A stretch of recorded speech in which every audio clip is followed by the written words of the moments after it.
अमेरिकी राष्ट्रपति चुनाव में डोनाल्ड ट्रंप के खिलाफ डेमोक्रेटिक पार्टी से भारतीय मूल की कमला हैरिस राष्ट्रपति पद की उम्मीदवार होंगी। 1 अगस्त से शुरू हुए चुनाव में 28 घंटे बाद ही उन्हें पार्टी के 2350 से ज्यादा डेलीगेट्स का समर्थन मिल गया है। इसी के साथ उन्होंने बहुमत का आंकड़ा पार कर लिया है। हालांकि 6 अगस्त को वोटिंग खत्म होने के बाद ही उनके आधिकारिक तौर पर राष्ट्रपति उम्मीदवार बनने की घोषणा की जाएगी।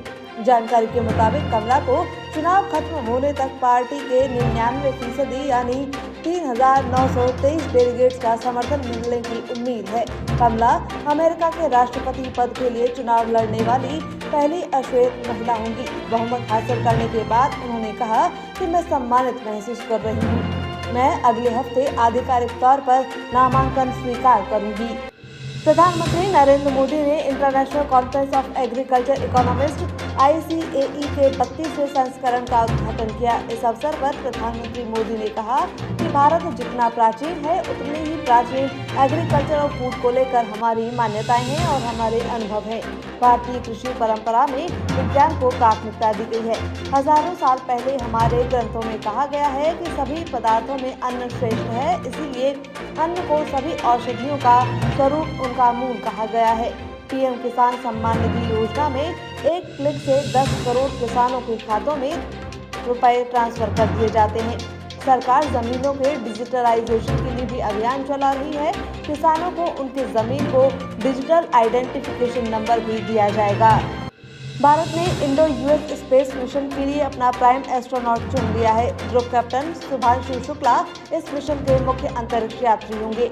इसरो ने बताया कि कैप्टन प्रशांत नायर को भी इस मिशन के लिए चुना गया है। वे बैकअप के तौर पर इसका हिस्सा होंगे। Shubhanshu international space station ISS कब जाएंगे, इसकी तारीख का ऐलान फिलहाल नहीं किया गया है।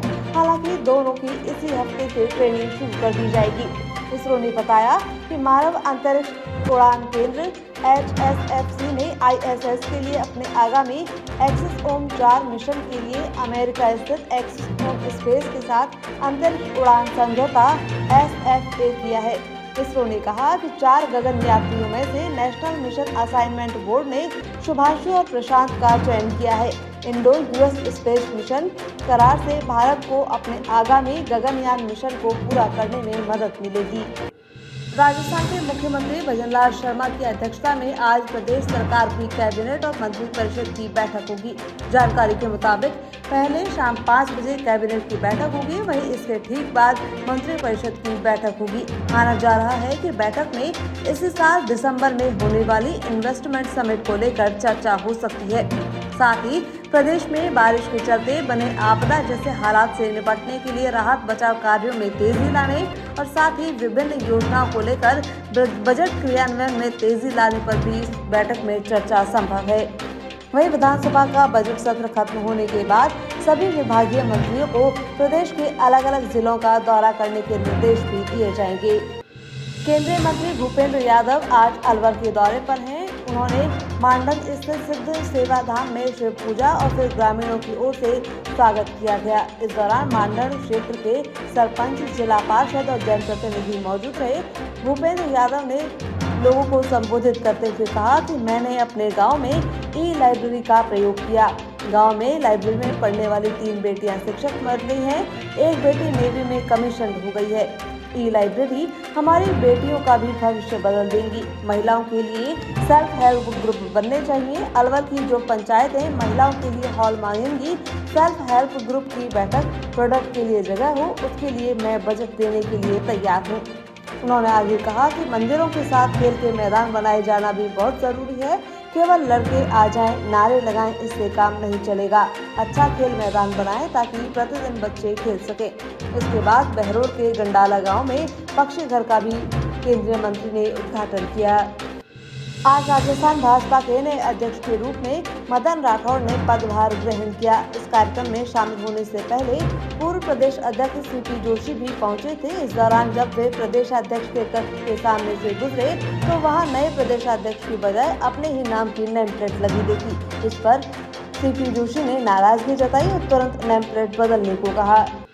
खाड़ी युद्ध में दुश्मन के रडार को चकमा देने वाले छुपे दुश्मनों को चुन चुन कर ढेर करने वाले और जमीनी लड़ाई का खतरनाक हथियार माने जाने वाला AH-64E अपाचे अटैक हेलीकॉप्टर की तैनाती देश के पश्चिमी फ्रंट जोधपुर में होने जा रही है। जानकारी के मुताबिक जोधपुर में पहली बार अपाचे हेलीकॉप्टर को तैनात किया जाएगा, यानी पहली बार हवा के साथ ही जमीन से भी हमला करने वाली क्षमता थल सेना विकसित करना चाहती है।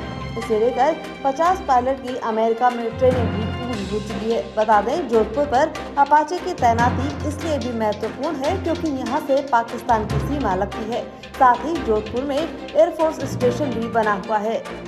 राजस्थान में बीते कुछ दिनों से शुरू हुआ भारी बारिश का दौर आज भी जारी रहेगा। आज राजस्थान के 3 जिलों में मौसम विभाग की ओर से भारी बारिश का ऑरेंज अलर्ट जारी किया गया है। वहीं 7 जिलों में येलो अलर्ट भी जारी किया गया है। इसे देखते हुए प्रदेश के 7 जिलों के स्कूलों में आज छुट्टी घोषित कर दी गई है।